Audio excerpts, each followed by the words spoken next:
Hi, I'm Gary Nahl.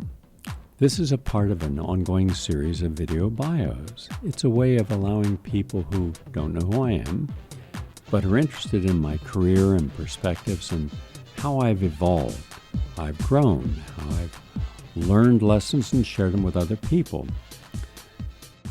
And this is about my broadcasting career. My first radio series that I was on the air on a weekly basis was called Writers Forum. And it was strictly interviewing writers, generally topics of great interest, Buckminster Fuller, George Borgstrom, and Linus Pauling,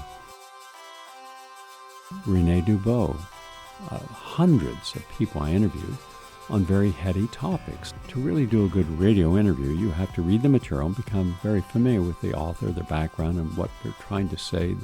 I honored the author by being prepared.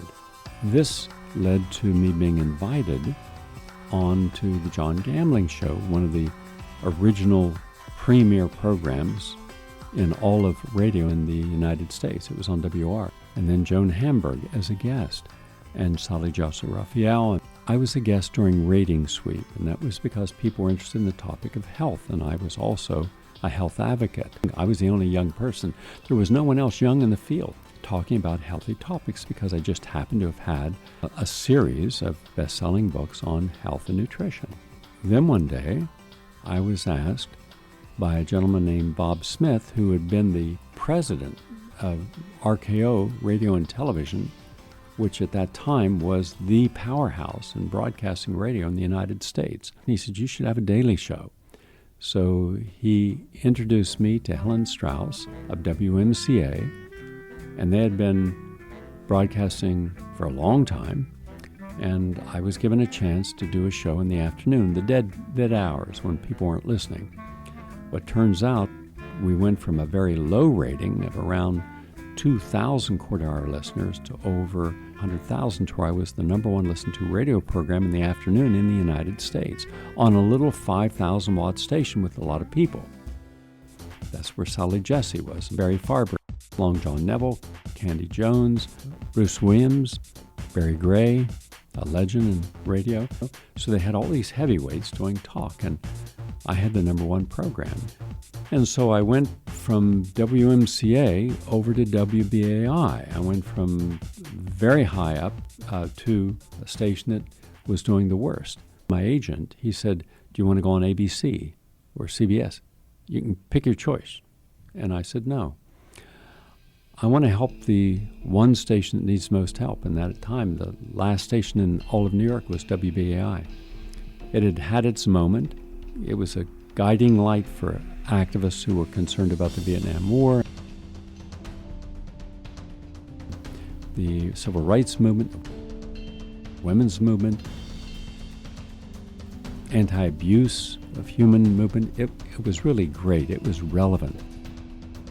Relevance. So when I went there, they had no ratings.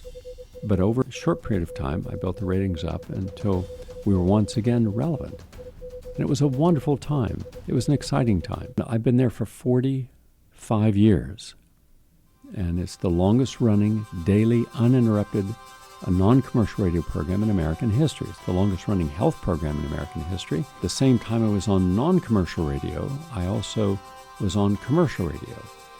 I went back to WMCA when the Strausses no longer owned it, and was there in the evening from 8 to 10, then Barry Farber was midnight to 6 a.m., and Alan Combs was 10 to midnight. So we had a wonderful lineup, and that to me was the most joyful, happy time in my entire broadcasting career, those 3 years. Then it was bought by a Christian station, and they didn't want the program when we had. I was on ABC, a radio network, for 12 years, and ABC Network Radio on Saturday as well, and then WR, and then WEVD for 12 years. So I have been on non-commercial radio nonstop for 45 years and commercial radio for 52 years.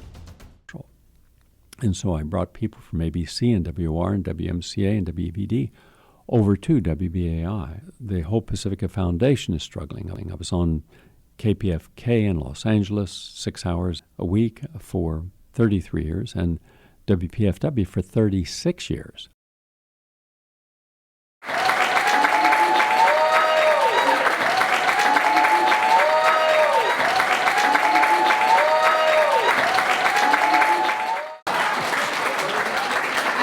I don't know the numbers, but I can tell you that Gary raised millions and millions of dollars for WBAI.